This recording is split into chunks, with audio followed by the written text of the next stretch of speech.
They emailed yesterday, everything's not there. So, they didn't get permission. One moment, we're trying to get our computer up here. What? So that was close.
Us into session this morning, day 13. Welcoming all. Begin with our prayer and Congressman Tillman. Good morning prayer. Dear Heavenly Father, we come to you this morning and we just say thank you. Thank you for the blessings of life, the blessings of breath. And we ask that you watch over this Congress as we go forward making decisions of the nation. Grant us your grace. Grant us your wisdom. Be in our hearts and be in our minds. Watch over our servicemen and women, wherever they may be, and protect us all the way from our infants to our elders. In Jesus' name we pray. Amen. Amen. All right. Madam Clerk, may I have a roll call, please, for our presence? Congresswoman Buffalohead. Congresswoman Edwards. Present. Congressman Hamilton. Present. Congressman Baker. Here. Congressman Norris. Here. Congresswoman Pratt. Congressman Shaw. Here. Congressman Supernaw. Here. Congressman Tillman. Here. Congressman Walker. Here. Congresswoman Whitehorn. Here. Speaker Mason. Present. Assistant Chief Redcorn. Present. We declare that we do have a present. Going to number 3 is approval of the journal. Time to please review the journal. If there's any additions, corrections, deletions, please advise.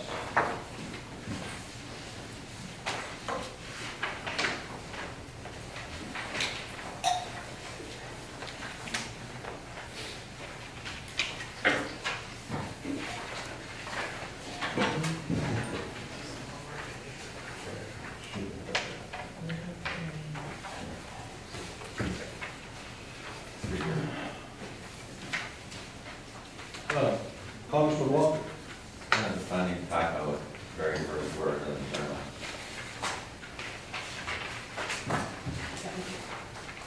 Like it.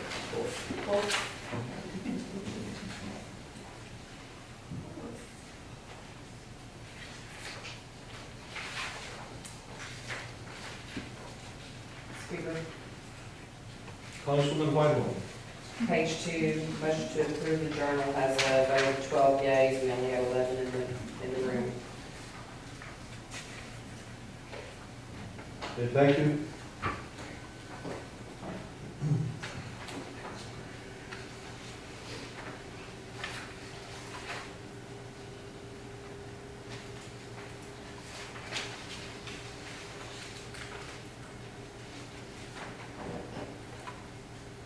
Speaker, Congresswoman Whitehorn. reports of standing committees, they were reported out as due passes properly and gross on 1, 2, 3, 4 of them. We have it, thank you. Okay.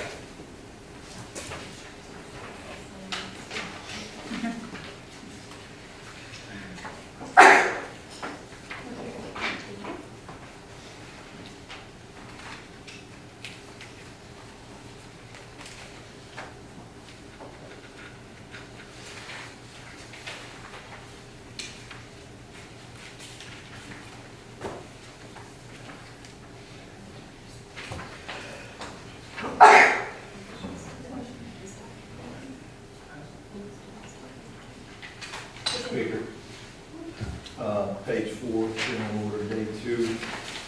Motion to hold, 9 yeas and 0 nays. Should reflect 3. Thank you, we have it.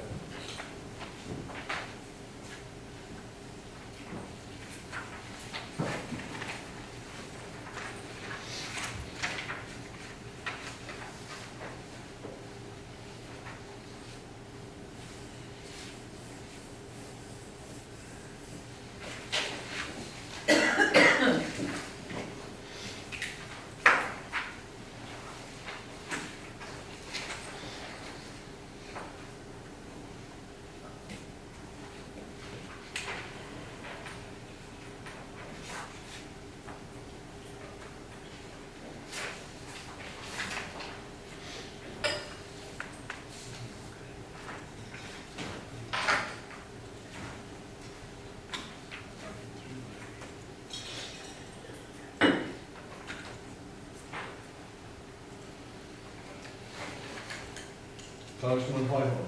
Move to approve the journal of September 19th as amended. And a second, discussion, hearing none. Those in favor of the motion signify by saying yes. Yes. Those opposed say no, the journal is approved. Moving on to number 4 on our agenda, reports of select committees. Any select committees to report out?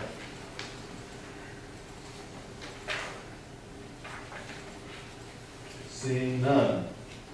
Number 5 is reports of standing committees. Any standing committees to report out?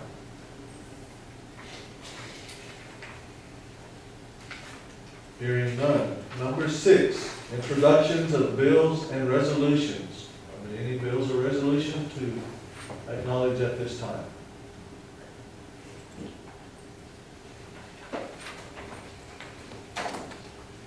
Hearing none. Number 7, bills and resolutions on first reading, referencing ONCA 16-120, Congresswoman Edwards.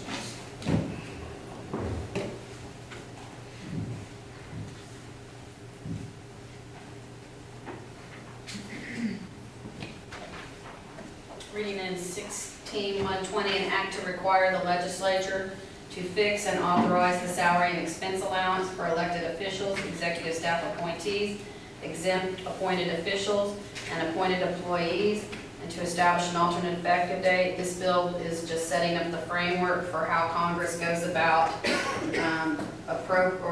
setting the salary levels for certain categories of people that are not merited employees. In the merit bill, the merit law that we have now, it says, and it defines what non-merited employees are, and then it has a language about how to set those salaries. In the new merit bill proposed, that language is taken out at the assistant principal chief's suggestion, so it needs to be somewhere else in order to guide Congress as to how they do this. The Constitution, for example, says that elected official salaries will be set only at certain times. This just expands that. We already have a bill that sets stipends for board members every other year. What was left out was the appointed officials and the executive staff, so I put them in the mix too. Thank you. Thank you. ONCA 16-120, assigned to government office.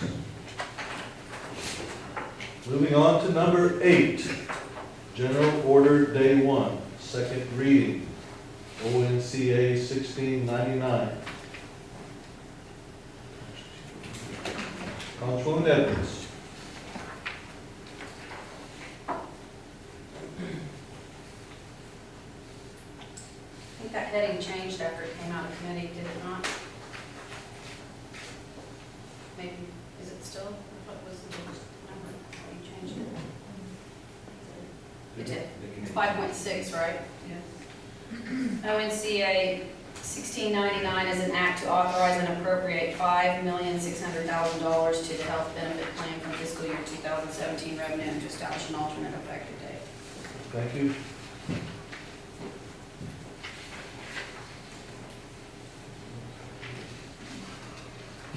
Referencing ONCA 16-103, Congressman Baker.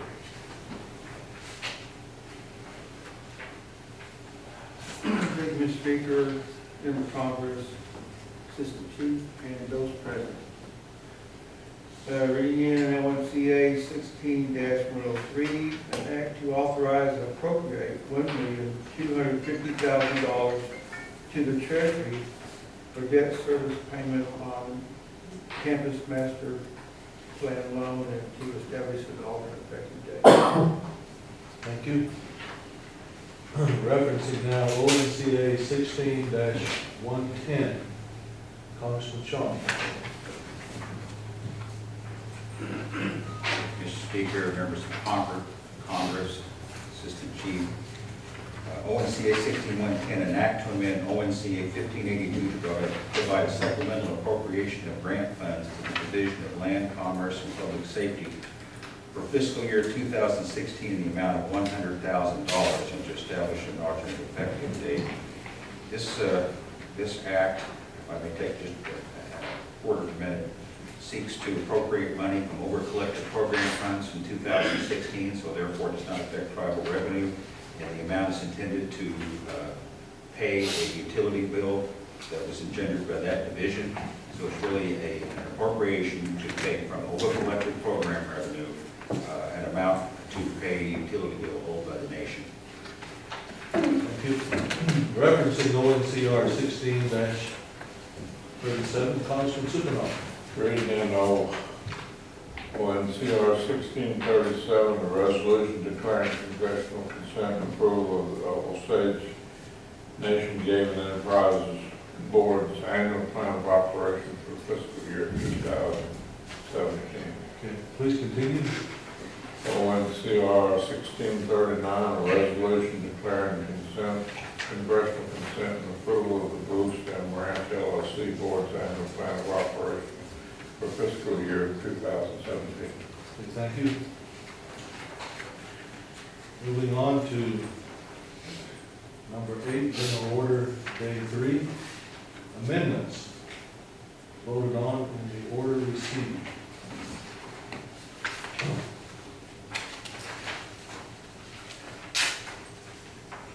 Congressman Shaw.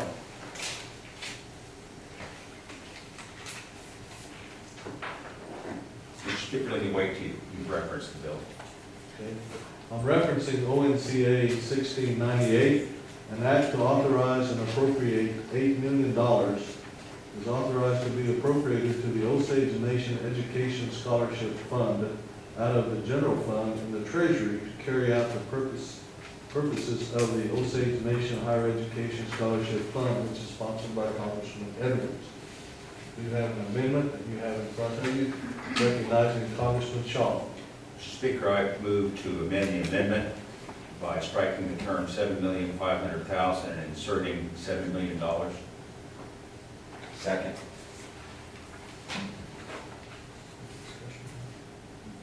Discussion to the motion. Congressman Shaw. I had conversations with our budget analyst, who's also had conversations, and they are in agreement on the amount that should be appropriated to fund the Osage Nation Education Scholarship Fund for this year. There's a lot of different moving parts here, but the notion of pre-funding for next year with this year's appropriation is something I don't agree with. We've done that before, saying, gee, if you don't appropriate this amount now, you'll have to appropriate an even larger amount this year. That's why I use the term pre-funding next year's scholarship program. I think we need to go leaner than that this year. I think that if it's a larger amount next year, then we approach that knowing that in advance. But I don't think pre-funding that with an additional appropriation beyond that necessary is required. And the amount I got from the budget analyst after his discussion with the comptroller was that the amount required was actually under $7 million. So $7 million should cover this program for the expected period of time. Okay, thank you. Congressman Buffalohead. Well, I've been a part of Congress when we've appropriated just enough. One session, I think we appropriated not enough, and then we somehow got into an appropriation in the spring when it should have been in the fall. And it has just really been a stressful situation for our students and for the education department, because no one really knew what, it was just a mess. So I would prefer to keep it at 8 million, and knowing that we're not gonna be coming back in or putting any stress on anyone. And I'd like for us to get, good information moving forward so that we have a set amount that we're going to take care of with our students every single year. I'll be voting no on the amendment, just because I have seen this really get into a bind over the course of, since 2010, where we've appropriated not enough or maybe just enough, and I just don't want to do that. If we have the money, we should put the 8 million in there. It's for direct services.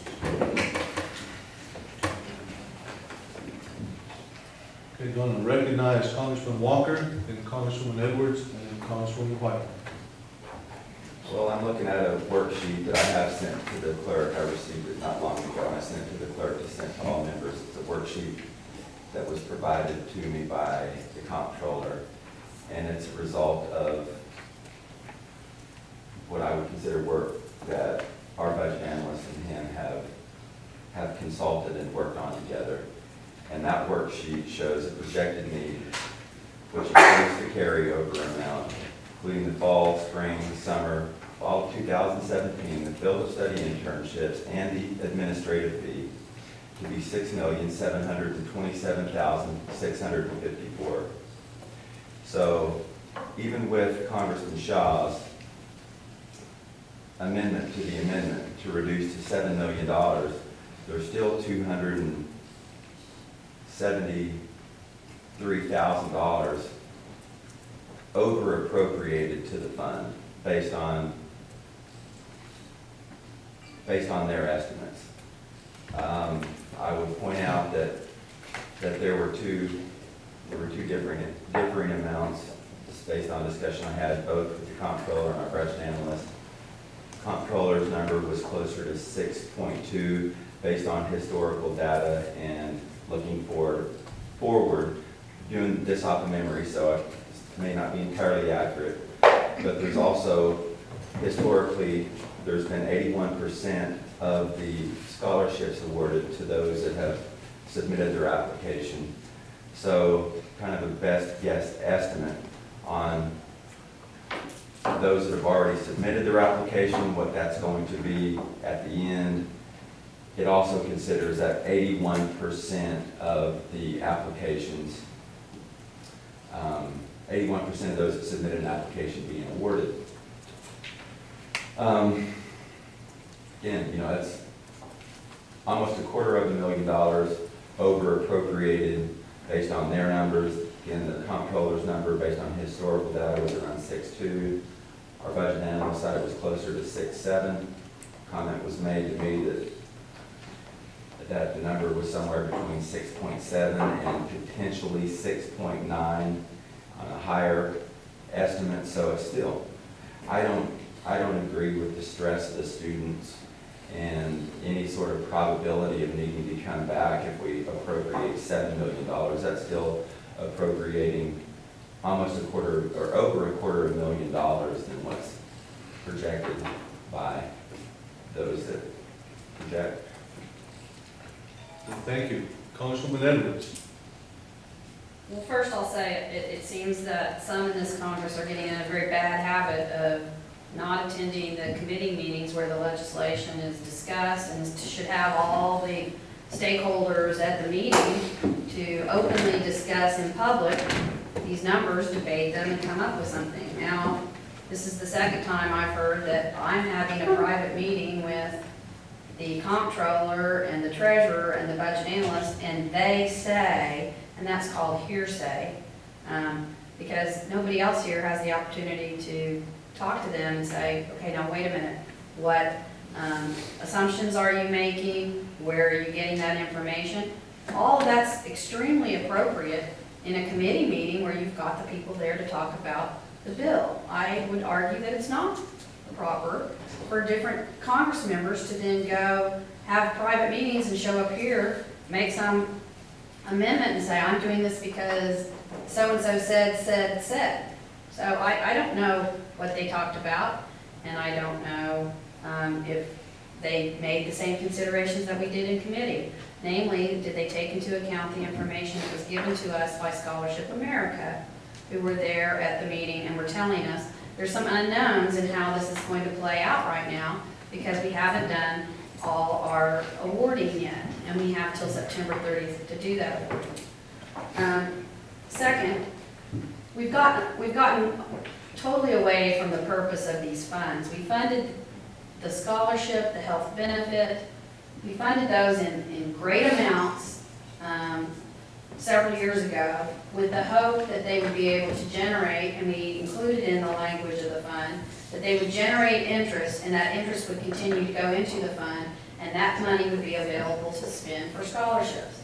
Well, we're not doing that anymore. Clearly, our health benefit fund is at the lowest level it's ever been since it was established, and the scholarship money is now being appropriated in the fall when the fund contemplated that money would be appropriated in the spring. And why was that important? Because the scholarship handbook had to be published by May 15th so that the students would know what the amount of funding was going to be for the next year and could plan. Well, this year, you might know that the handbook was published, withdrawn, and republished. In August, I believe, was when it was published. So you've got students that are sitting there and getting told one thing in May and then getting told another thing in September or August. There's no planning for that. You'll also hear that because of different things, now we're not sending the money out ahead of time. So that's another reason we don't know these numbers, because we didn't get our money out timely like we did last year. We've got different requirements imposed by the executive branch, by the administration, and now we're back to having a slow pay system. So I'm not comfortable with, after Scholarship America tells us we've got a new system going this year at the behest of the executive branch, at the behest of the administration. We're paying out later this year because we don't know how that's going to, and we don't know how that's going to play out. We've got a different system in terms of paying on a per hour basis. So why do we want a chance that we don't have enough funding in this for even this school year? And then let's talk about what a school year is. A school year is the fall, spring, and summer. Now, this year, we only have budget for the fall. We don't have enough money currently in that fund to fulfill the spring commitments. That's, like I said, that's different from how we used to do it, which is in the spring we made sure there was enough money in there for that school year cycle.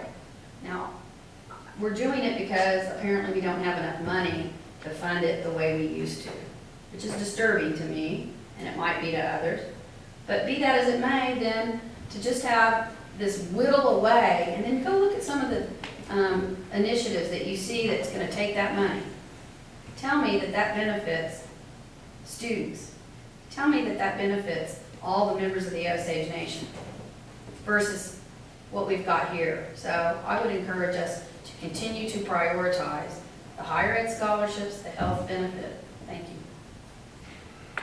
Congresswoman Whitehorn and then Congressman Shaw. I won't be supporting this amendment nor the underlying amendment. I pulled up the committee report from an education committee where they reported this bill number ONCA 1698 out. It was visited September 13th. It was sent out of committee with a do pass recommendation. Voting yes were Edwards, Maker, Norris, Mason, and Walker. Hamilton was absent. In my opinion, the time to visit these bills and make your recommendation to Congress is while you're sitting at that committee table. If there is underlying information and it needs to be worked on, send it back to the committee table. 5 members of Congress are telling me that $8 million is the right number, because I said at a committee table to do so. Plus, you voted yes on it, Congressman Walker. Has your vote right here unless the committee report's wrong. And we need to be building our funds up. We don't need to be scraping by, thinking we're gonna have $250,000 till we can appropriate money again next fall. That's very, we support education. Osage Nation always has. The idea of a fund is to have a set aside of money. I would like to see that fund grow. I am not for pulling $1 million out to be spent for government growth that's gonna serve very few people from the things that I'm seeing that are going on here, that serve less people in our localized area than leaving it in this fund where it would serve Osages across the United States and China if they choose to live there and tap into the fund. So I will not support this amendment. Thank you, Congressman Shaw, and Congressman Walker, and then Congresswoman Pratt. Thank you, Mr. Speaker.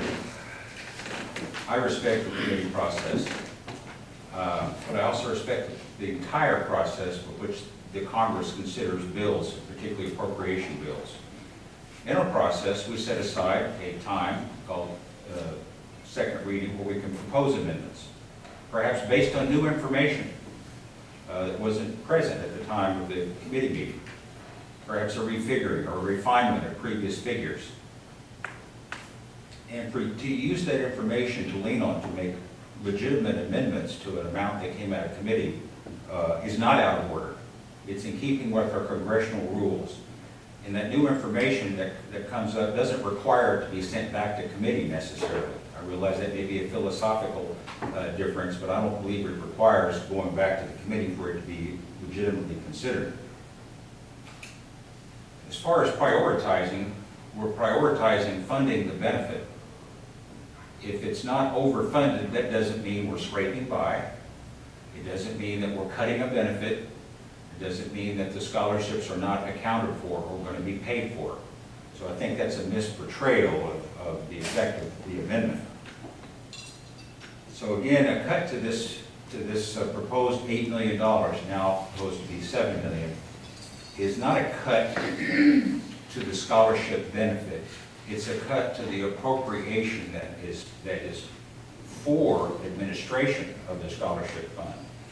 And I have every reason to believe that at $7 million, that will still allow fees, new applicants to be funded, and the current scholarship recipients to fill or receive their full amount. Thank you, Mr. Speaker. Thank you, Congressman Walker, and then Congresswoman Pratt. Well, I took some notes based on what I consider as Congressman Shaw's term misportrayals. There were no private meetings, some phone call, picked up the phone, dialed the number, was answered. I guess if there was a private meeting, it was between me, Congressman Shaw, and our budget analyst. And if that's a private meeting, then you have more private meetings with the budget analyst than any of us. The idea about not attending the committee meeting, therefore you missed information or missed your opportunity to gain that information. I would like to inform the Congress that Congresswoman Edwards made a motion during that very committee meeting that she referenced to reduce the fund to $7 million based on the need. In my opinion, acknowledging the amount that Congressman Shaw and I are portraying. It died for a lack of a second. There was discussion during the meeting. It died for a lack of a second. And I remember me saying, I don't want to be portrayed on Facebook as somebody that's trying to cut benefits to students. I want to fully fund the program. And at that time, this was prior to another committee meeting where Congressman Shaw, in his words, wanted to be fiscally conservative, made a motion to reduce the health benefit fund slightly above what is needed. Once I saw that, I considered that a turn of events, and therefore that was basis of me going ahead and going out on a limb, making yesterday's amendment to reduce by $500,000, which I thought was reasonable, knowing still yet that the estimates were under $7 million to fully fund the fund. And also the idea that the funds are being created so we can overfund them so they can sit around and draw interest, that's not why the funds were created. We have a permanent fund with $30 million that's designated for direct service that is generating interest right now. I'm not in any way proposing that we utilize the permanent fund because we're not going to need to. We would also have the ability later on in a special session or in the spring, and if it's determined that a mistake was made, we could go ahead and appropriate additional revenue, which what I consider would be likely a very small amount to make sure that the scholarship fund is fully funded. And to Congresswoman Whitehorn's comments about that's what the committee process is for, then I look forward to you voting no on every one of Congresswoman Edwards' 4 amendments, Congresswoman.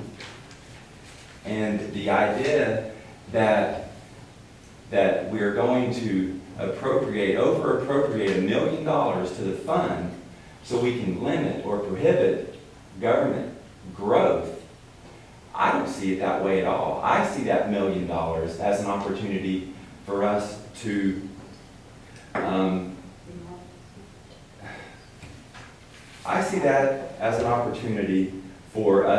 possibly utilize those funds to enhance our government. Possibly, the first thing that comes to my mind is utilizing those funds for the initiative that I think is a great idea that the utility authority has.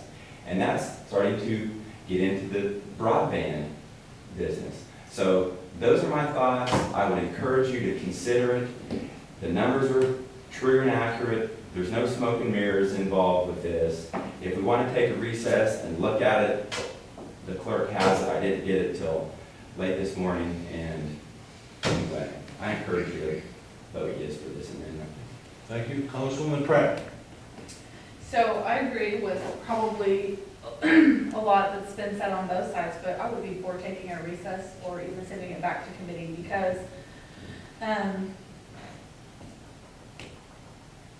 where I favor this is that this is a benefit that, as it's been said, that can benefit our tribal members nationwide or even worldwide, if that's where they are. And so I'm not for cutting down on them while we grow everything else around here, but I also am used to these particular benefits. The health benefit, the scholarship and the burial assistance is having a report from the treasurer, and I'm missing that now. And that's what our former treasurer did for us, with a detailed explanation of where we are. So I really don't like that we don't have that information. And if you're able to get that information, Congressman Walker, I would love to see it. So that's what's missing from me. So I'll probably be voting no on this as well. Congresswoman Edwards. Well, there's no reason to send it back to committee. All the information was available at that time. Well, I'm talking about... Congresswoman Edwards, that's four. Sorry. And I did ask Congressman Walker if he would like to make a motion to reduce the amount at that meeting so that we would discuss the amount that he wanted to reduce it to, and he didn't want to do that. So it wasn't discussed at the time, this other number. I mean, the overall numbers were discussed, so it's a matter of deciding what number you're comfortable with in this fund. And yes, there's a permanent fund, and it's the only thing that apparently we aren't trying to take money out of it yet, but I see that coming. But the scholarship fund was created before the permanent fund was created. And the scholarship fund, if you go back and read the purpose of it, you'll see that purpose is no longer, it's not fulfilled with the way that some of our members are promoting we fund that fund. So I think it's unfortunate that that's where we've headed, but it is what it is right now, and I agree with you that there's no report from the treasurer. I haven't seen half the reports from the treasury that we typically get, and I haven't seen some of the reports that are constitutionally mandated and mandated by law. So, yes, there's a big vacuum in reporting right now, and trying to get it is met with legal resistance. So, what can we do? Councilman Walker. Don't punish the students. Well, I know impugning motive isn't allowed. I wish mistruths were prohibited as well in this. There was discussion about $7 million. In fact, you initiated it, Congresswoman. You're the one that made the motion and died for lack of a second. And you said that, yeah, I want to make the motion, but I'm going to be voting no. So we did discuss at length the amount that was needed. And your $7 million motion was based on what you acknowledged as being the need. Okay, well then why did you, that's, okay, well that was the way I took it. And I described earlier why I didn't go down that road. There's been a turn of events, and I'm thankful for Congressman Shaw and his fiscal conservativeness and wanting to appropriate based on need. We thank you one and all, members of Congress. We've been in discussion for the amendment to the amendment, which was to amend it to $7 million. We have a couple of things that we need to consider as a group. I was a speaker, and that is to go on into more discussion on this, or we vote on the amendment to the amendment, or we go into recess so that all can get some printed information before we vote on the amendment to the amendment. I'll recognize Congressman Shaw and Congresswoman Pratt. I'd like to make a motion to cease further debate on the amendment, take it to an immediate vote. Without objection, shall the amendment to the amendment pass? Roll call, please. Point of order, it's a vote on the cease to. Oh, vote on the cease. Oh, there's no second. That's point of Oh, order. no, there's no second. Need a There's second? not a second.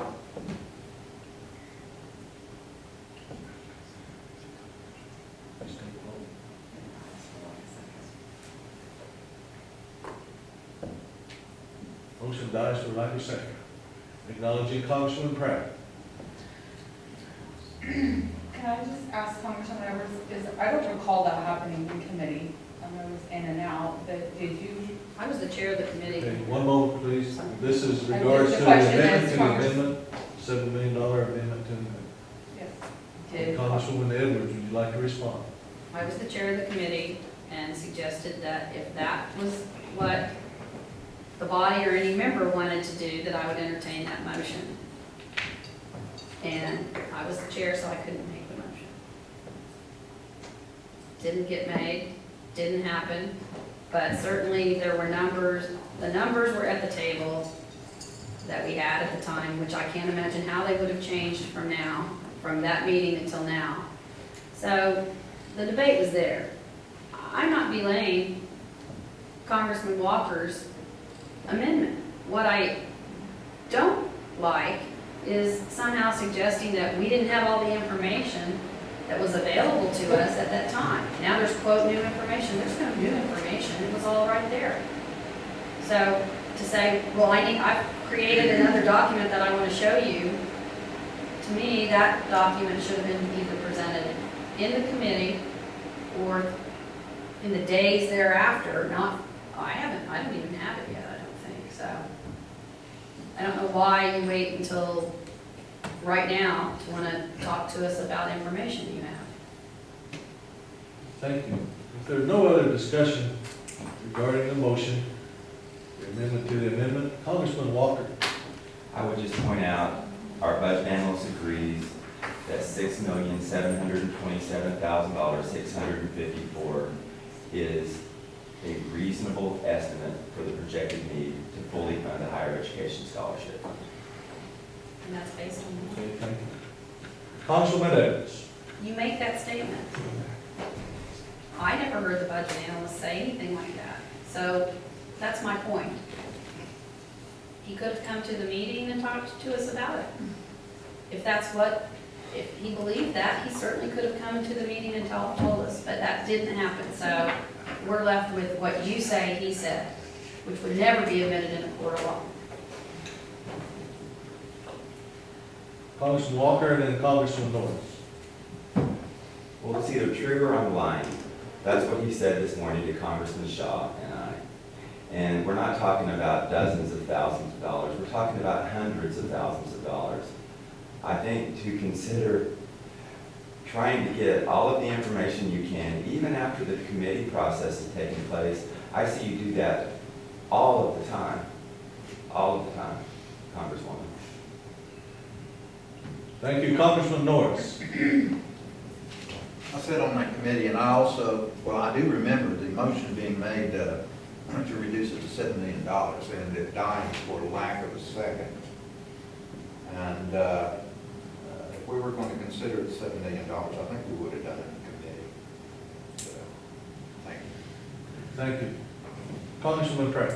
Can I have Congressman Walker repeat the numbers? You said the budget analyst was 6.2, and then somebody else, you said was between 6.5 up to 6.9. Okay, Congressman Walker to respond. Is what I said was, and these aren't exact, but the comptroller said that based on historical data, his estimated amount, projected need was around 6.2.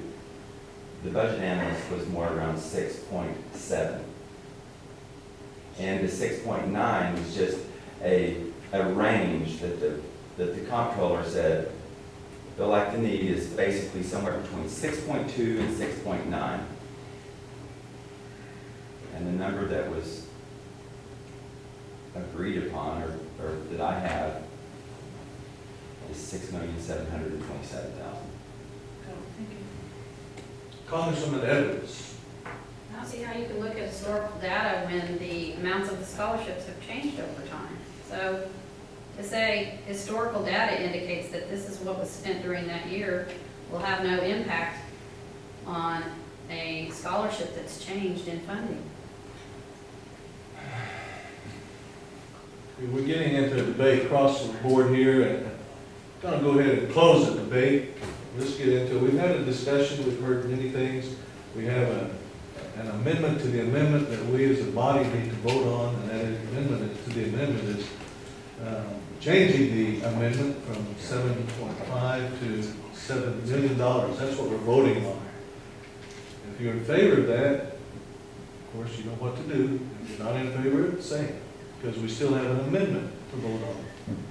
So I'd like to pose this question to the Congress. Shall the amendment to the amendment pass, and have roll call vote, please? Congresswoman Edwards. No. Congressman Hamilton. No. Congressman Maker. No. Congressman Norris. No. Congresswoman Pratt. No. Congressman Shaw. Yes. Congressman Superman. No. Congressman Tillman. No. Congressman Walker. Yes. Congresswoman Whitehorn. No. Congresswoman Bethlehead. No. Speaker Mason. No. The amendment to the amendment fails. We're back to the amendment. The amendment is to strike the $8 million and insert $7,500,000. Question is, shall the amendment pass? I have a roll call vote, please. Congressman Hamilton. No. Congressman Maker. No. Congressman Norris. No. Congresswoman Pratt. No. Congressman Shaw. Yes. Congressman Supernaw. Yes. Congressman Tillman. No. Congressman Walker. Yes. Congresswoman Whitehorn. No. Congresswoman Bethlehead. No. Congresswoman Edwards. No. Speaker Mason. No. The amendment fails.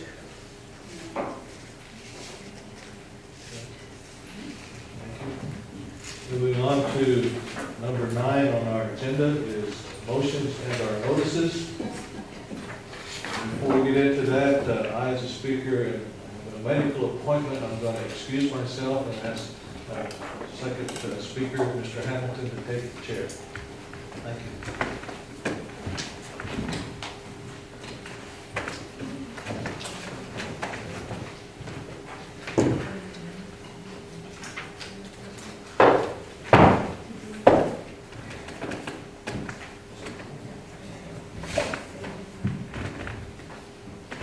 heard motions and notices. Congresswoman Buckleman. Government ops meets today, we get the closed session. Congresswoman Pratt. Culture meets at 12:30 to 1:30 today.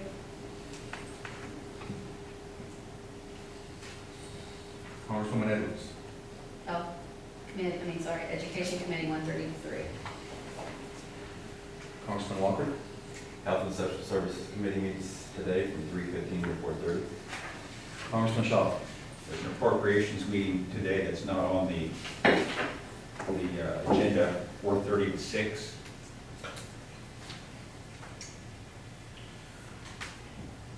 Okay, before we, Congressman Edwards. The Congressional Affairs Committee recessed. Are we going to be able to meet at lunch today? We will try. So like 12 o'clock? I hope so. Okay, thank you. Congressman Shaw. I'd like to make a motion that the Congress enter a committee of the whole to discuss a unified approach to the executive division's budgeting. A motion made by Congressman Shaw to enter committee as a whole. We got a second by Congressman Supernaw. Discussion, Congressman Edwards. I want to amend that to make the motion for branch division operations budgeting. Second. All in favor of the amendment, signify by saying yes. Yes. Motion is amended back to the original motion. You repeat the motion. Branch and division operations. Does anyone need the motion repeated? Seeing none? Want me to repeat it? Moved, go into the committee of the whole to discuss, what was the first part of this statement? I said branch and division operations budgeting. A uniform approach to branch and division operations budgeting. All in favor of the motion to go in committee as a whole, signify by saying yes. Yes. All opposed? We are in committee as a whole. Congressman Shaw. The reason I made this motion, and I appreciate congressional support, is that I've said on most of the meetings, not all of the meetings that discuss the budgeting and appropriations for the executive branch operations. And I think we're all working very hard from the committee chair on down to all the members of the committees to come up with an approach that we can feel comfortable with, that we feel is thought out, that has some chain of logic that supports this approach, so that we're not merely just coming up with numbers that does not have a rational basis. And I have discussed many different scenarios with our budget analyst. He tells me he's working on various sets of numbers or projections as requested by the different committee chairs of the committees. So I sense that the committees are still in progress of trying to come up with an approach based on some refiguring or charting of the numbers. Yesterday, I know in Health and Human Services Committee, we were approaching the Health and Wellness Division budget request, and we attempted to use the financials and the FY 2016 budgets. And it's as simple as that sound, that was still confounding, because the unexpended amounts contained in those financials were a mixture of tribal and federal, so it still had a substantial degree of inexactness, for lack of a better term. So we're still left searching for an approach that we feel comfortable with. The executive branch has told us that their approach to budgeting ultimately this year will be a top-down budgeting, where the budgeting and the line items that follow depend on the amount, total amount appropriated by this Congress. Most of the work we've been doing, and the work we've done since I've been in Congress for the last, this is my third budgetary session, has been a bottom-up type of approach, where we evaluated each line item, compared it with financials, looked at the previous fiscal year budgeting in an effort to determine where additions or cuts or other changes could be made. We're still trying to do that because that's what we know best, because that's what we're most comfortable with. Because it strikes us that that's the way it should be done. But I'm afraid we keep tripping over misassumptions that we're forced to make. Mixed data that doesn't allow us to cleanly delineate tribal from federal. So we're still looking, still trying to find something we can live with and we'd be comfortable with as we go forward. Preferably something that the entire Congress and all the committees can feel comfortable with. I submit to you, there's not going to be a method that we're all going to feel comfortable, and that there are going to be certain line items we're still doubtful about. I don't know if that method exists. But I think a top-down appropriation method serves us better, to where we use the resolution that was sponsored by Congresswoman Edwards in the spring and passed by this Congress that set limits that was really for use by the Congress and for the executive branch operations. I believe it was $25 million. That we leaned on that as a number to start with, making adjustments again at the top based on changes that were not present in the spring. For example, there were certain operations and expenses that an executive had to account for in the spring and even earlier this month, as through the 17th, that aren't in there now. And I think coming up with a number and working down from that is going to be more rewarding and more straightforward than going from the top up. Whether and I didn't select that method or conceptualize that method because it matches what the executive branch says they're going to do. It's because it's an approach, I think, that we can maintain a chain of logic and a rationale to defend when we talk about the amounts. Because the line items ultimately are all going to be reassessed. They're all going to be filled in based on that amount appropriated. So they're placeholders, and we have to appropriate the budgets in those form. But those numbers aren't going to stay static.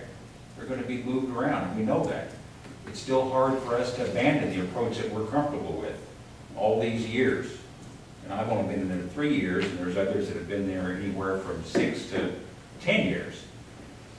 We've got to look for a different approach, and I would like to know from my colleagues whether there's a comfort level for coming up with an approach like that. One, I talked with the budget analyst today that uses this top-down appropriation method, starting with a figure in the region of 25 million, and then making adjustments to that number, and then spreading them out over the line items, because they're going to change later anyway, and use that as our approach. What would entail with that would be committee substitutes that use budgets submitted earlier. If they were reviewed and passed by the committees, and the changes were basically based on an amount that was divided for that division from the total amount appropriated, whatever our target amount is, then you're really done, because you're not going to be doing the bottom up. You're not going to be doing line items and so forth. And I submit that to you. I'd love to work on that, but I do not want to direct the budget analyst into such an undertaking unless I've got some support from the Congress. Congresswoman Edwards. Well, we have laws that tell us how we budget, and those laws, just because I, for example, decided not to follow that law, that's really not the way it works, and it's not the way it should work. And my recollection of being here for 10 years is the reason that we have those bills in the format that we have them in is because that's the way that the Treasury Department had them set up when we started. And the reason they had them set up that way was because those are the financial reporting requirements that go along with non-tribal funding sources. So that when you accept money from the federal government or a grant source or somewhere else, they have reporting requirements that they want, and that those lines were the reporting requirements. So we codified that, or attempted to put that in law, saying, okay, if this is what we need and this is the information that you need, Treasury Department, to report to the feds, then we as a Congress will follow that lead and we'll design our budget format based on that information that you need. Now, it used to be very technical. It used to have every salary listed, every position and the current salary listed in our bills.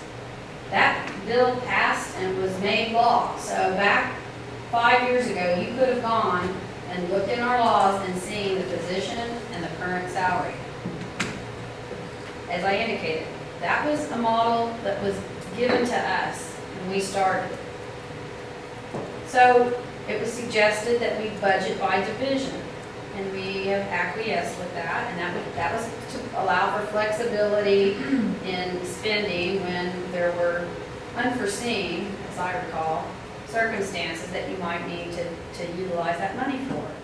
But I would submit to you that starting a whole new school or changing the way that the Boys and Girls Club operates, for example, and I'm using those examples because I'm most familiar with the education division, is not an unforeseen circumstance that you just immediately need to shift money for. That should be a planned out endeavor that's presented as part of a plan, that you understand, that Congress understands, that we have the support, that tells us, yes, that's something we need to do for the Osage people because the Osage people are interested in availing themselves of that service. So without that kind of line budgeting, you get a situation like we have right now in the Education Committee, which I don't exactly know how we're gonna deal with it.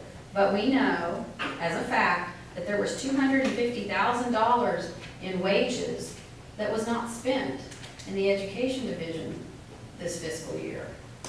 And I believe that is a big reason why there's a law that says don't shift money out of wages, because that's a huge line item. And when there's $250,000 of too much money in there, and it gets moved out into some other area, that wasn't what was presented to us, that's not what was planned, and that's not what Congress appropriated the funds for. If we're gonna go to this idea that we give you money, and then you just figure out what to do with it, well, then we better make sure that our merit law is a lot stronger to protect our employees. Because they're hired with the expectation that they're participating in the merit system. And I would suggest that, based on what we have right now, I have no idea whether that merit system is being carried out. I know that I've paid attention in the meetings that I've gone to, and the way that those budgets have been laid out have been different for each of the different branches. Each of the branches has laid out the merit system funding differently. And I'm going to suggest that that needs to be uniform, which is why I put in 2 bills that say, here's the lump sum of money available for merit base pay adjustments, special adjustments, and here's the amount of money available for merit recognition bonuses, and the HR department needs to implement that. And I think that's in keeping with what the Supreme Court has told us about the merit system. So if we're going to do some of these other things, I'm going to suggest that we still need to know what the total salaries of current positions are in the divisions. We need to make our best guess at that, if that's the only way we're going to be able to do it, so that we can have those lump sums, and then we need to debate based on our finances, because that's the main thing that the merit law says right now. It says that you have to look at the expected financial wherewithal of the nation. We know for a fact here that there's less money coming in than there was last year. We know for a fact that benefits have increased, and we had no say in that. We weren't called to the table to participate. We weren't asked our opinion. I'm going to suggest that money is being appropriated, it will be appropriated out if there's not a bill on October 1st that hasn't been appropriated for some of the purposes in that benefit line. I think it's happening now. But, you know, to me, to find out on August 15th, we reject how we've been doing this for 10 years, we think it's unconstitutional, and we're gonna not budget until you tell us how much money we have. Well, what I read was you need to provide sufficient operating funds. If you don't know what the entity's doing, you don't know what the entity has planned for that year, then you have to look in the past and see what it's done in the past, and look at the numbers that were available in the past. And to my way of thinking, you have to budget off the past, because you don't have any information that there's any new initiatives or anything else that warrants funding. So I'm in favor of going back and examining the 2016 budget levels, then looking to see what we know. For example, $250,000 worth of salaries unspent in the education division, and making those appropriate reductions, or maybe there's an increase. I know that there's some budget areas that we've heard that they spent all their money, but that goes back to what Congressman Walker says, which is look at the performance of the last year as reflected in the financials. So if we took you're saying we take the numbers that came to us in July and react with those numbers, is that right? August the 17th. That's the first set of budgets we got. The ones that were due in July that came in August. I don't know if it was the first or second. Well, is it the first or the second? It's not the first. Did we get budgets on July 15th like we asked? Why aren't we using those? Those were the ones that we asked for to budget from. Why aren't we using those? The reason I saw backed up to the 17th, well, we've had so many, but the 15th, and from what I know of, the 17th, either the 23rd or the 26th and the 1st. Now, the Congress isn't obligated to have to accept each one of those, because it doesn't require us to. We have to use division budgeting in a form that's established by law. But it doesn't mean every time a new budget is sent over that we're supposed to adopt that or even react to it. The only reason I suggested the 17th is because at that time, certain expenses that were unique to the Gaming Commission were still in that division budget, making it more easily to identify, and it had not yet been spread out to the other divisions. So it was easier to track, easier to keep track of, and easier to act on. Because remember, there's a substantial amount of those expenses that were transferred outside the executive branch operations. And so that's the only reason I'm suggesting we use August the 17th, because that's a substantial amount of revenue. As far as using July the 15th, I can't say you can't use that, but 8/17 is the most recent I think it's usable. You know, I know may come across as like I got the blinders on. Like, you know, what about the benefits? You know, what about the Gaming Commission? What about salaries?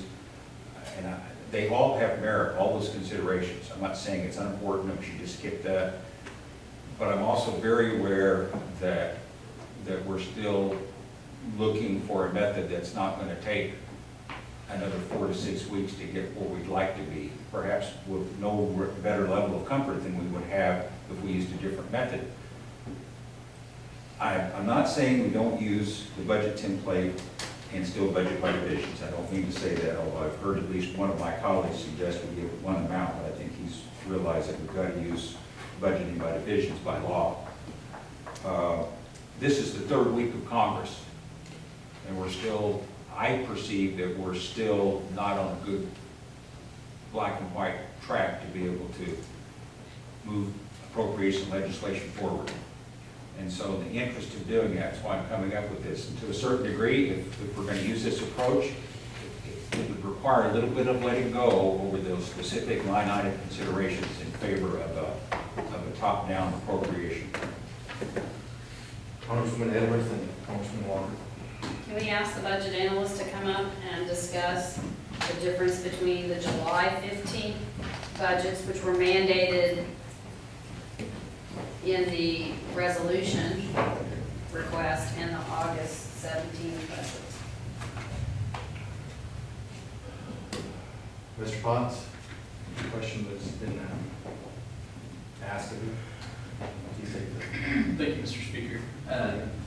to address that question specifically, budgets that were submitted on July 15th were the initial, I believe, 14 or so division budgets as submitted by executive. The additional budget summaries that were submitted on the 17th, we were told were to supplement or justify the division totals that were submitted on July 15th. So they're the same. To my knowledge, yes. Okay. Well, that answers one question. And Mr. Speaker, to clarify, I believe the only difference between those two numbers would be the aggregate amount is what was submitted on July 15th. The individual budget summaries for each of the department or programs that comprise the budgets that were submitted on the 15th, or is what was submitted on the 17th. Another question. You want to follow up? So, in the past, we've always been able to identify what departments were in a division. And now that changes quite a bit, and what positions were in a division. So, the teachers of any teacher that was associated, for example, was in the education department or in the education division. Now, there are some teachers that are not in the education division anymore. Do we know what positions represent the salaries in the education division with any certainty?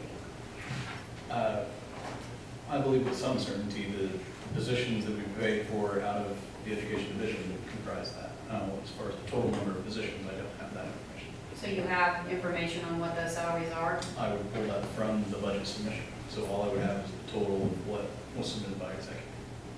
So you don't know what positions are in that division right now? You just know, here's the number. Here's a budgeted number that should be spent within the Division of Education for X positions. I don't know how. And do we have an organization chart that shows us what positions are in those divisions? You To have your knowledge? you have an organization chart that shows which departments fall under which division. And that was submitted with the budgets on July 15th. Do we even know the number of employees that are in each division? I do not have that information. So I can't look at an organization chart and say, okay, here's the education division, there's 7 teachers, there's 2 this, there's 3 that. I can't do that based on the information we have. I believe we have some information from previous fiscal years that may reflect that, but Okay. nothing for these budgets. I think that's true, but I just wondered going forward. Congressman Walker, your chance. Congressman Shaw may have had some additional in this discussion with the president. Do we have any more questions for the budget on this legislative? Congressman Shaw. Mr. Potts, you and I talked several times, not only last month, but this month. And again, many of those discussions have been trying to come up with a method I had discussed earlier in my opening remarks. You and I talked about one, I used the term top-down appropriation, for lack of a better term, but we've spent less time delving into the individual line items and the content of that because we don't have the data as just demonstrated about salaries in education, except total salaries. Could you review with us again that one approach that you and I discussed this morning?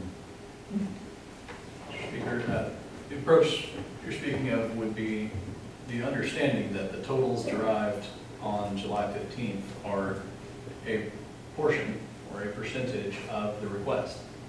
And so the approach would be decide on a top-down number, and then as a proportion of how they were submitted, apply that to the amount decided upon Congress. So it would essentially be a proportional response. You're figuring the proportion of each line item and how that relates to the individual division appropriation, and then relating it to the total appropriation to the executive branch and the other branches. And, for example, any amounts that are no longer in the executive budget that could be considered, what would be an approach to that? Mr. Speaker, to clarify, the budgets that were submitted on 8/17 assumed that the operation and surveillance would be included within the gaming commission, which at that time was included in the total of the Division of Executive Administration. So by going back to the 8/17 budgets, you would go back to a time when the surveillance operation or expenditures had not been, for lack of a better word, diffused to the other divisions. So what you can see from the submissions on 17th to the submissions on the 26th, I believe, were increases in various budgets throughout the operating budget of the nation of, I think it was almost 3.7, 3.8 million, which is the number that's been kind of tossed around as the surveillance number. That total was diffused to other division operations. So by going back to the 17th, you are essentially looking at a time when that dispersion had not taken place. So you're accepting budgets that were submitted by executive before that, and then you would back those expenditures out of your current appropriation level in the executive administration. So it would account for essentially just removing the operations surveillance.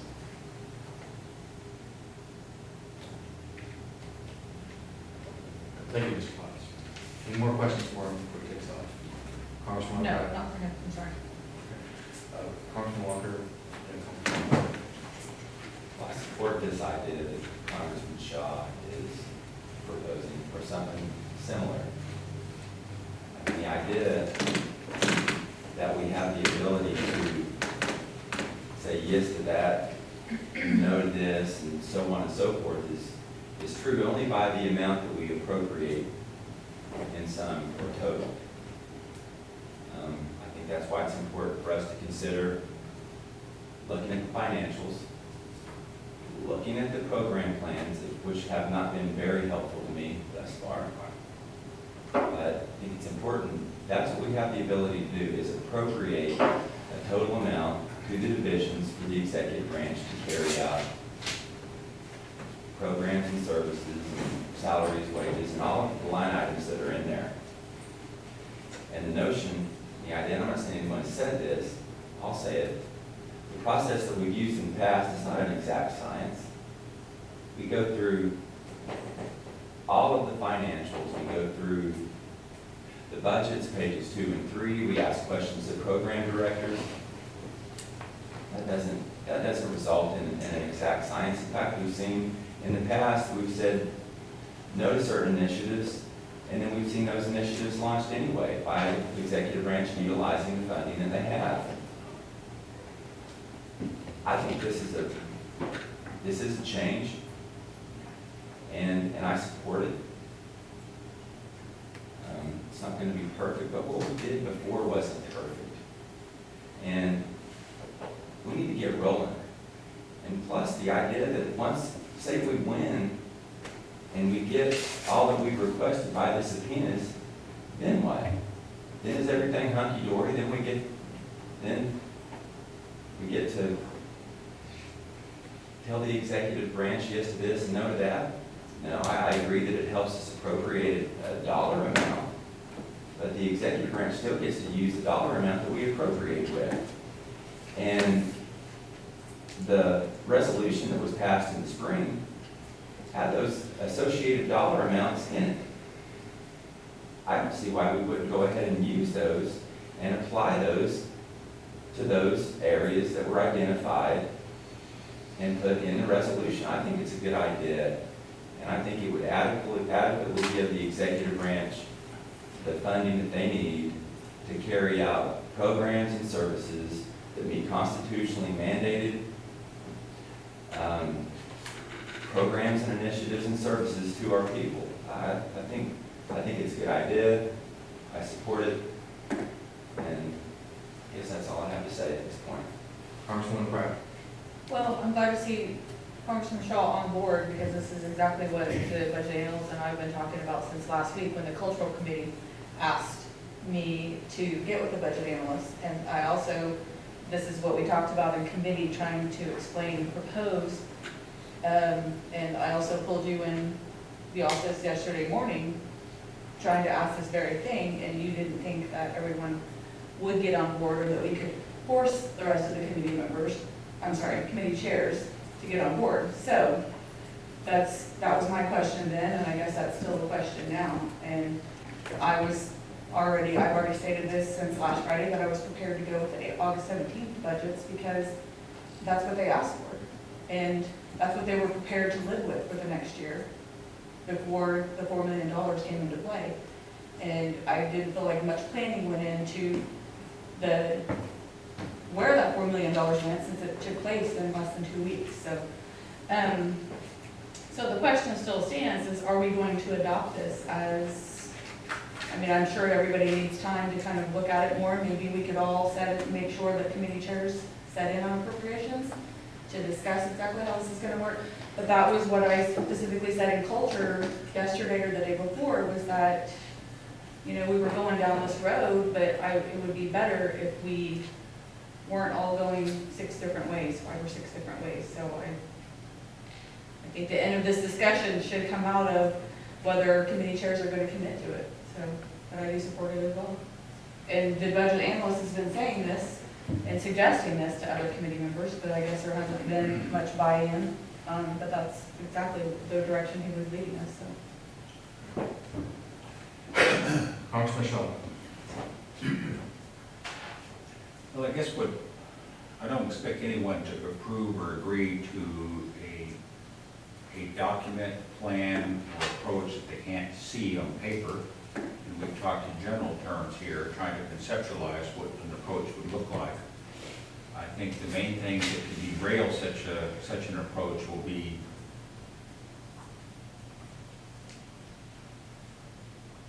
a lot of time spent on trying to make individual line items.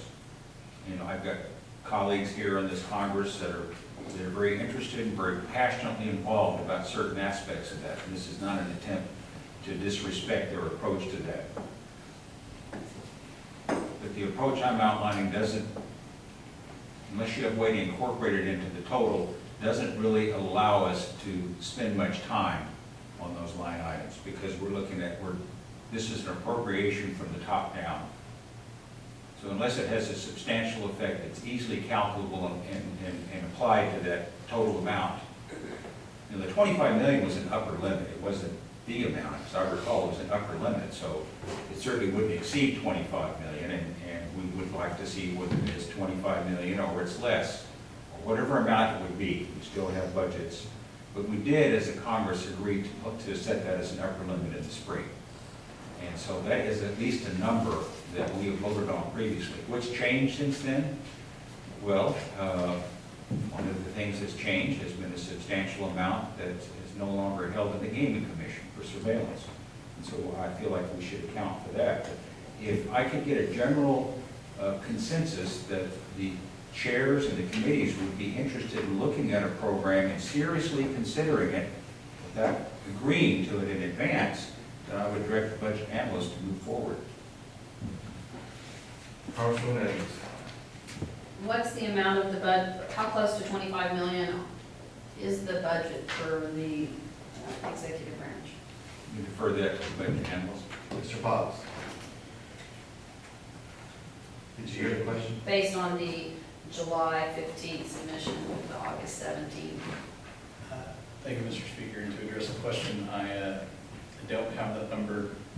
It's solid on paper right now. I have it in my office, but I believe, according to the $25 million figure, I think it was about, we discussed it this morning, I think it was 1.1 or somewhere in that vicinity over the $25 million. And of course, that accounts for the total that you would reasonably assume to be surveillance being included in the Gaming Commission. So if you were to back that number out additionally, you would need to find almost somewhere in the neighborhood of $4 million to $3 million that could be backed out of there.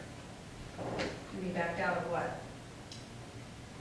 The tribal appropriation to the branch of the government. So we need to find that money? I believe we have those totals. I don't have it. I'm saying, my question is, what we've got in our bill is not the August 15th, or it is the August, it's not the August 15th submission. So So we all have to change these bills to go back to the July 5th, which really the July 15th as explained by the August 17th submission. So we need to change those numbers to go back to July 15th. And then whatever additional savings that we know exists by looking at spending and other information that we have, we can adopt that. But is there a number that we need to know off the top that hits the 25 million mark? To address that question, I believe the 25 million mark is the number, and everything is done in relation and in proportion to that number. Well, I know, so I guess let me ask again. As of July 15th, is there a number that we have to incorporate to hit the 25 million, a cut that we have to incorporate to hit the 25 million mark within a division? I believe it was the 1.1 million across the board. Okay. Well, and so how does that equate with each division? It would be a proportional calculation. All right, so you'll give us a proportional calculation that we reduce the July 15 numbers by, and then any of it individual information that we have on spending levels, et cetera, in the department that we can use to, in the division that we can use to apply further additions or reductions to, then that's acceptable.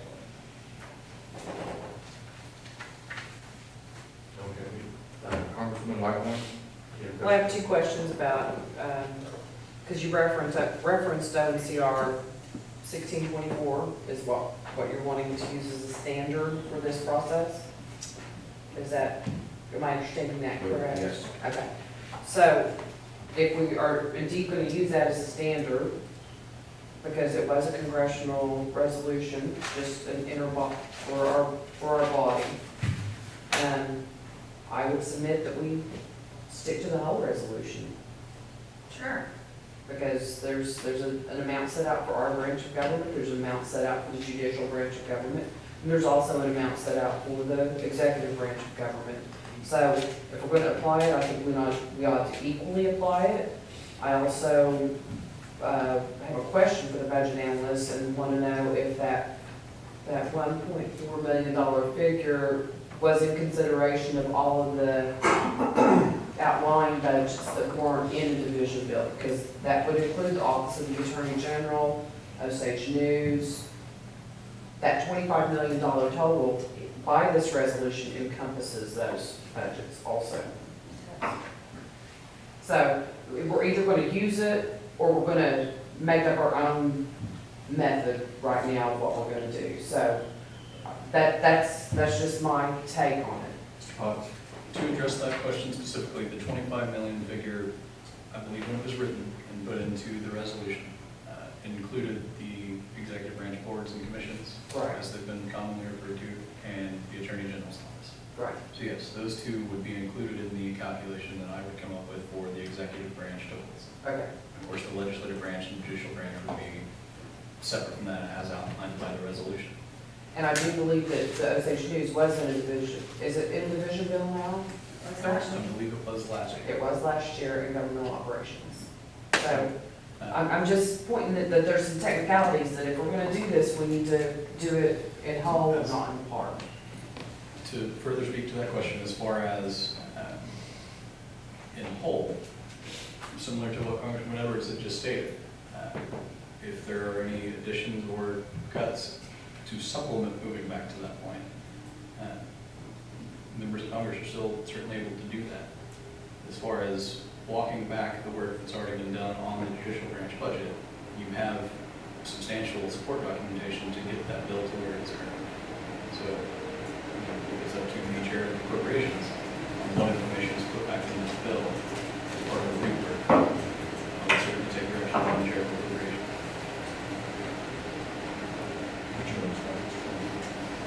I'd like to say related to what Mr. Potts included in Mr. Potts' Assistant Chief. You're really glad the Attorney General's here. I would formally notify Congress of two things. First, the last budget submitted, not the one being referenced here, but the last budget submitted by the executive branch, reflects an effort to meet the Constitution's mandates for the care of the people. Second, significant reductions in those amounts, measured in millions of dollars, will disrupt programs that deliver services to the Osage people, and in some cases may bring those programs to a screeching halt. That's all. Congresswoman Edwards. Well, one thing we have to take into account, and you made that comment with respect to the judicial branch, but we also know that the merit system is being implemented differently in each branch under the budgets that we have today. We heard from the judicial branch during their presentation that the HR department sent them an adjustment to base wages that was sponsored by, or that was warranted by some study that they did, and they just adopted it. And we heard from another entity, the Osage News, that the information that was given to them was considered, and that the editorial board reacted to that proposal and reduced it in some instances. You heard from the judicial branch that the judicial branch did not, I mean, the legislative branch did not include any of that base pay methodology in its budget. So I think that to do this and to be not perceived incorrectly as picking on one branch or over the other, which was incorrect information in the Supreme Court opinion, we need to, that's why I thought we should budget a set amount for, if any, for base pay increases and merit recognition to allow the HR department, who under the law implements that, and let them do it rather than trying to figure out by division who's getting what, because it's not being applied equally. So I think that would mean backing out some. We've been told by the assistant principal chief in the past that the merit recognition is budgeted at 1.5%. Don't think we have any detail in writing on that this year, but we certainly know it from before. And we've asked the HR director in a meeting about that, and he said yes. He also gave us a number that was appropriate for the merit base increases, or that was applied for the base increases of $299,000 total. So the trick is getting that money out of the, I guess you could just take that money and divide it out of the divisions proportionate to the amount of salaries that they have in their lines, and take that amount out. That would be my suggestion. Congressman Shaw, and I suggest we wrap this up. Okay. Well, I'm not hearing a lot of dissension about that. I hear apply the entire, all of the amounts listed in the resolution. I'm hearing another potential adjustment to the top number, and then apply proportionally over the different division budgets. I think those are all good recommendations, but I think it gives us a tremendous starting point. What would be required is a committee substitute with budgets that would be possibly using a 817 budgets with adjusted amounts as we've described, including even a possible adjustment relating to merit. And then that would be offered to the committees to be considered. If it were to be adopted, then ultimately you could either make changes to it or choose to pass it out as is. In which case, then spending a lot of time on the line items, which is what we've been doing, because that's what we're used to doing, that wouldn't be necessary. And nor would I consider it irresponsible. That'd be something the committee could choose to do or not to do. Congresswoman Whitmore, and then we're gonna bring this up.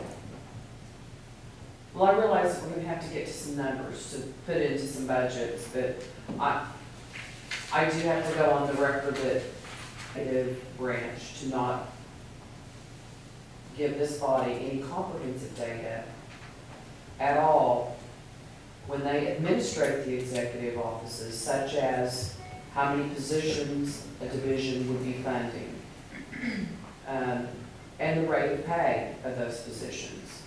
And I feel like I need to go on record to state that it's not that I feel like I want to get down into the minutia of that. It's that I can't track from year to year if I don't have that comprehensive number or that comprehensive data to see how the health of our appropriations serve the nation. And so I realize we have to get budgets out. I realize we have employees, but if in the future we want to, if Congress, I'm a proponent of division budgeting. If we want to continue to budget by division, if we want to top-down budget, then we need to write some really good law that's a phased-in approach, that we'll know what we're doing when we come to budgetary session next time. We have to have data in order to appropriate the people's money. And this session, it appears that the executive is not going to supply that to us. And I don't feel like I can do a good job for people in the absence of that. So we are trying our best, and I'm willing to work with you as the appropriations chair and my committee chairs to get this task done for the Osage people. Thank you. I believe this discussion, the rest of it can take place in the appropriations committee, the rest of it with the chairs of the committees.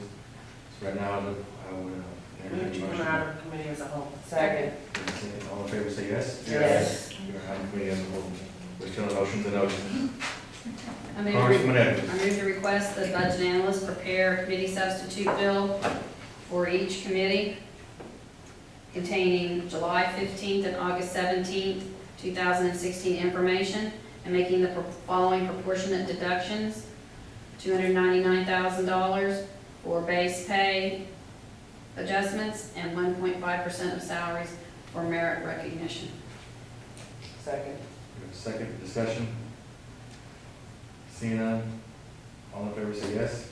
Yes. All those opposed? Motion passed. Congresswoman Butler, you need to Motion to adjourn. Before we get to adjournment, Speaker Mason and I discussed this morning that tomorrow there is a Minerals Council meeting in here, and we do have committee meetings all day. He suggested that we meet sometime after the committee meetings as a general session. He was looking at either, I believe he was looking at 5:30 tomorrow. Trying to see the last meeting tomorrow I have is from 1 to 3 appropriations.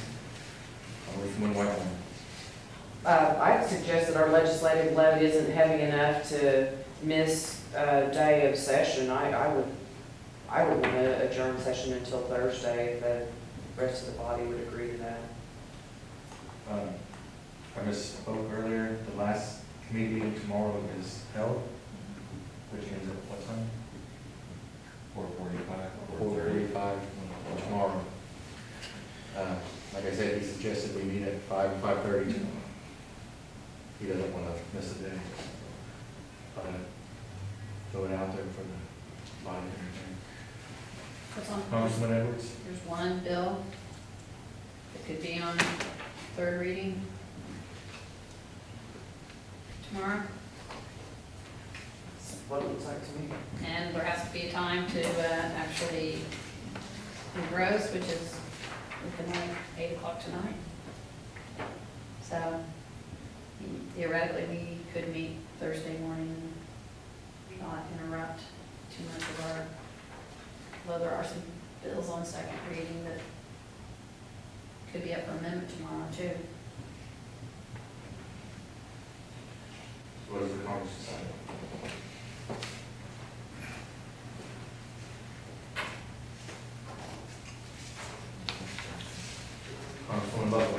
Motion to adjourn until 10 a.m. Thursday morning. Second. Second. Discussion, seeing none, all in favor, say yes. Yes. We are adjourned to 10 a.m. Thursday morning.